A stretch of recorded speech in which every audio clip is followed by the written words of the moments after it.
Hello, students, and welcome to another episode of College Prep World History. This is Mr. Willis, and on behalf of the entire World History team, Mr. Gordon, Ms. Pancini, and Mrs. Atwood, we're bringing you another episode here on World War II. This one will be Victory in Europe, Allied victory, as you guys can see here in our first title slide. The joyous, momentous occasion that is of Germany surrendering to the Allied forces in 1945. After a long, bitter nearly 6 years, 5.5 years, but nearly 6 years war between Adolf Hitler, Benito Mussolini, and those Axis powers, and the Allied powers, which later in 1942 involved the United States of America.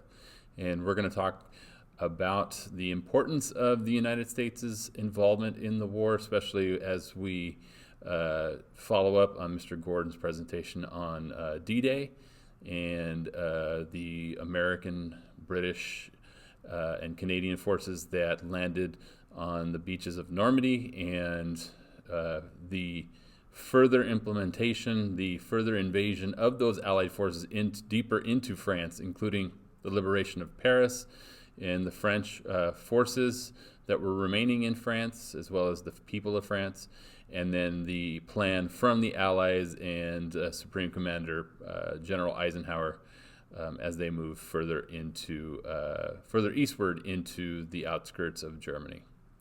So a very iconic photo here on our title slide, and a little of the backstory of that picture here on the right-hand side. This is again in New York. This is they have this every year where they have Armed Forces Week, where sailors come in and celebrate in New York City. They're not necessarily celebrating World War II, the end of World War II here in 2021, but they do have a Armed Forces Week. And this is a very iconic photo because these are just two random strangers who happen to be in the armed forces. One is a sailor, one is a nurse. And the sailor grabs the nurse and gives her a kiss because he's just so excited that World War II ended. And so this iconic photo really kind of shows the jubilation of the American people that this war has ended. Because if you can remember, at the beginning of this conflict, the United States and the citizens of the United States had wanted to have nothing to do with this war. And the fact that it is coming to a close, their primary goal being achieved, that of Hitler and the Nazis and the Germans surrendering to the Allies in Europe, becomes a momentous occasion. And so it's marked by this kissing of a soldier to a nurse on the streets of New York. And you can kind of see in the back of the picture there's a sailor in the back on the left-hand side looking with surprise, as well as an older woman right there to the right-hand side in the background, kind of looking like, what's going on? What? Yeah, it's a pretty momentous occasion. You guys can see here on the second slide, the Allies will enter Paris shortly after their success on the beaches of Normandy. After they've invaded, or they've successfully landed in France, in northern France, it's going to be the job of the military to set up bridges on that northern shore so they can get equipment onto the European continent from Britain. And so after they've established that beachhead in the northern parts of France, they're going to make Paris their number one priority. And so, as you guys can see here, we have the Allies marching down the streets. We showed you a couple weeks ago Hitler standing in front of the Eiffel Tower. Well, the Allies have reconquered Paris, and so they're marching down the main boulevard there in front of the Arc de Triomphe. And no greater joy to the French people to see the Allies re-entering France and reconquering that, to reestablish the French government that had been in exile for several years in Britain under Charles de Gaulle. They're now able to regain control of France from the inside. And so we're going to really take that next step forward here. From this point on, we're going to talk about what Winston Churchill deemed as one of the most important battles in all of the Second World War, and that's the Battle of the Bulge. And at the Battle of the Bulge, and again, it's getting the reason why it's called the Battle of the Bulge is because of the formation of the troops. For the Allies, it looked like a bulging area, kind of bursting a little bit, and so this battle, this one of the most important battles of all of World War II, takes place in the Ardennes Forest. And if you recall a presentation that I gave several weeks ago, the Ardennes is where Hitler snuck his army through to invade France and to conquer Paris before Dunkirk. This is the same area where we're going to see heavy fighting taking place for 6 weeks between the Allies and the Germans. And this is the last German offensive of the war, meaning this is what the Germans believe were their last attempt to try to gain the upper hand in World War II. And so the Germans attacked the Allies, mainly the biggest subject of the Battle of the Bulge is the 101st Airborne Division, who at D-Day were famous for parachuting down behind enemy lines in order to attack. This 101st Airborne Division were pinned down near an area called Bastogne.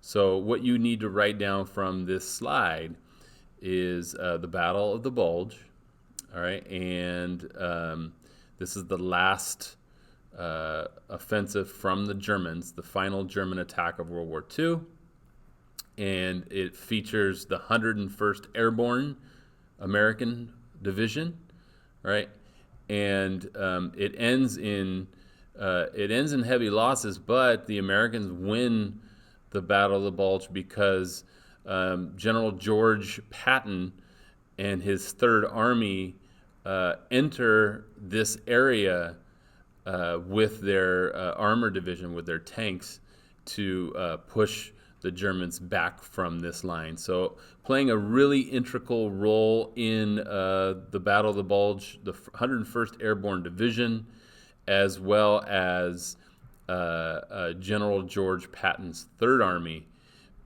which will ultimately push the Germans back into Germany and allow the Allied forces to begin the invasion of Germany.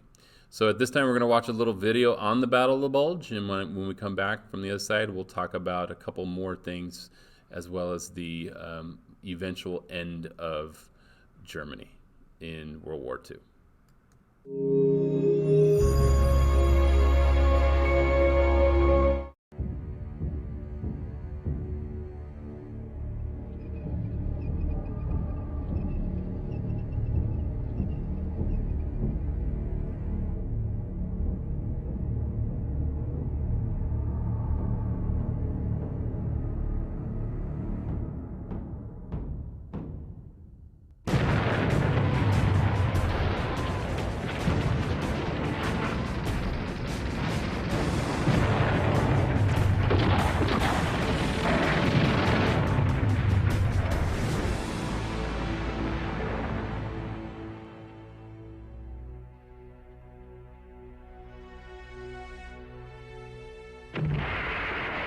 During the Bulge, command broke down, supplies broke down, morale broke down, communications broke down, everything broke down. It was every man for himself. We were inadequately clothed. We didn't have rubber overshoes, we didn't have overcoats, we didn't have gloves, we didn't have scarves. My boots were so bad, I would strip newspapers and drapery off of the bombed out houses and wrap my feet in it. You were having trouble breathing because the snow was suffocating you. And consequently, we lost a lot of men who froze to death.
So after the successful defense, I guess you would call it, at about the Battle of the Bulge from the offensive of the Germans, the Allies now have ripped open a hole to enter into Germany, into the boundaries of Germany. But it's not just the Allied forces in the West that are able to invade Germany. The Soviets are also in the East invading through Poland. And so what we need to write down from this slide right here is that there are going to be a total of 9 million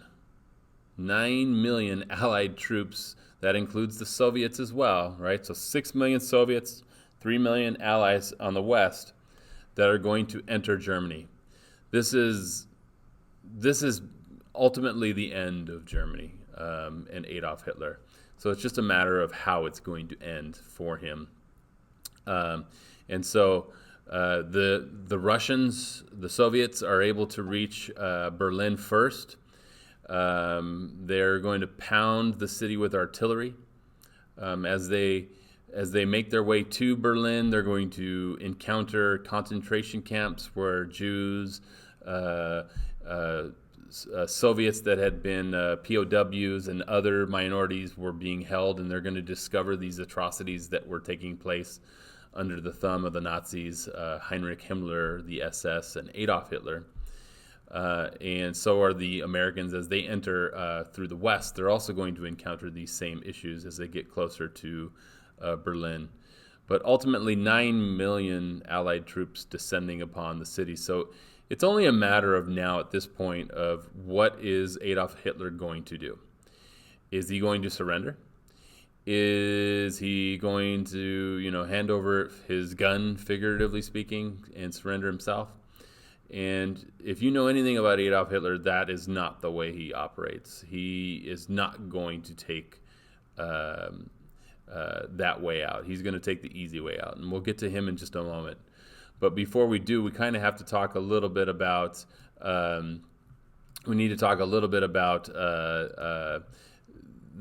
what's happening in America during this time as well.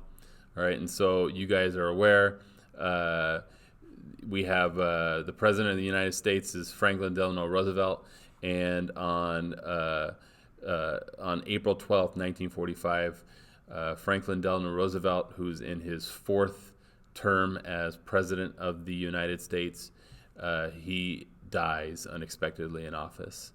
And so it's going to be obviously a huge shock to the American people that FDR passes away, especially since they see him as such a productive president. He's able to ultimately win the war for the United States through his delaying of their entry into the war, and then him seeing it through. But he doesn't get to see the end of the war because he dies, and his vice president is sworn in as the 33rd president of the United States, and that president is Harry Truman. And he, 8 days later, will see the surrendering of Germany to the Allied forces. So true to form, Adolf Hitler will take the very easy way out for him here at the conclusion of World War II. He realizes as we get into April of 1945 that there's just no way that the Germans can keep up this resistance to the overwhelming forces of the Allies and the Soviet Union to the east, and that the Third Reich under the rule of Adolf Hitler is over. So on April 20th, 1945, Adolf Hitler, along with his recently married wife, Eva Braun, descend into the bunkers, to the bunker of the Reichstag in Berlin, and they decide to take their own lives. So in one of his final letters to his people, Adolf Hitler, true to form, tells the world that Jews are to blame for his loss. His generals are to be blamed for their loss. Never puts the responsibility on himself. It's not his fault. It's got to be somebody else's fault.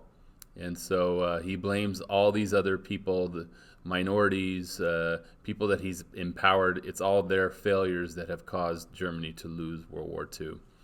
And as they descend into the bunker there at the Reichstag, Adolf Hitler gives poison to his wife, Eva Braun, who is sitting on one end of a couch, is the way it's told. And again, our history of Adolf Hitler's assassination, or I'm sorry, his suicide, is through the eyes of the Soviets, because the Soviets were the first to arrive. So we don't really know if it's accurate or not, but it's believed that they went down into the private bunker at the bottom of the Reichstag. Eva Braun took poison and died, and Hitler also took poison, but also shot himself.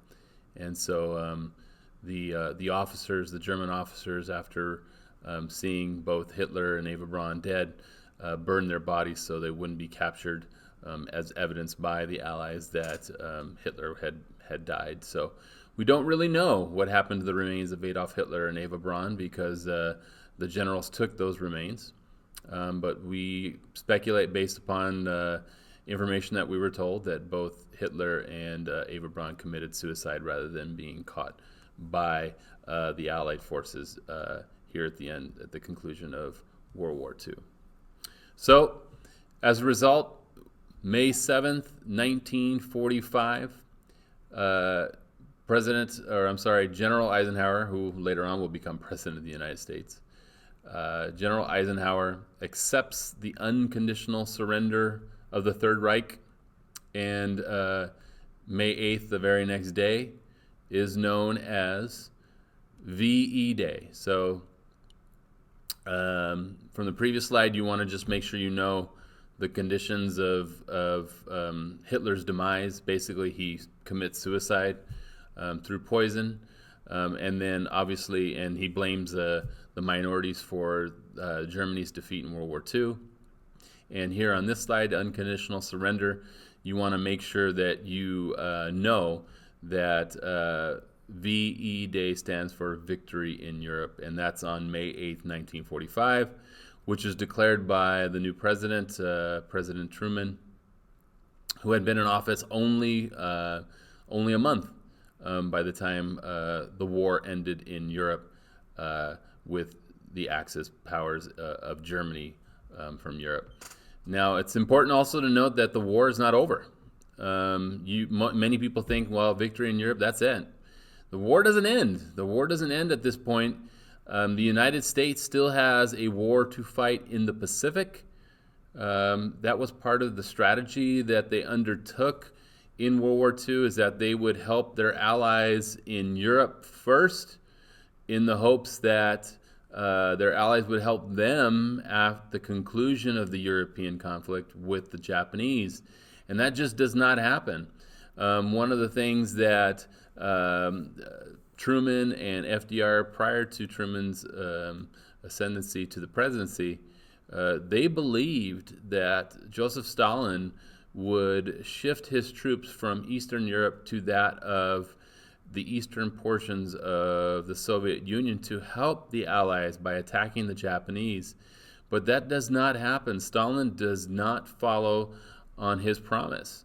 And so it is the United States left with whatever allies they have in the Pacific, mainly the Australians in the Pacific, to fight the Japanese, the mighty Japanese empire. So it really, more than Europe, it really is on the Americans to defeat the Japanese on their own with the help of the Australians and others in the Pacific if they want to end World War II, which gets into a whole nother discussion about when we get to close to the end of the war. Is this something that, do we need to drop an atomic bomb on the Japanese?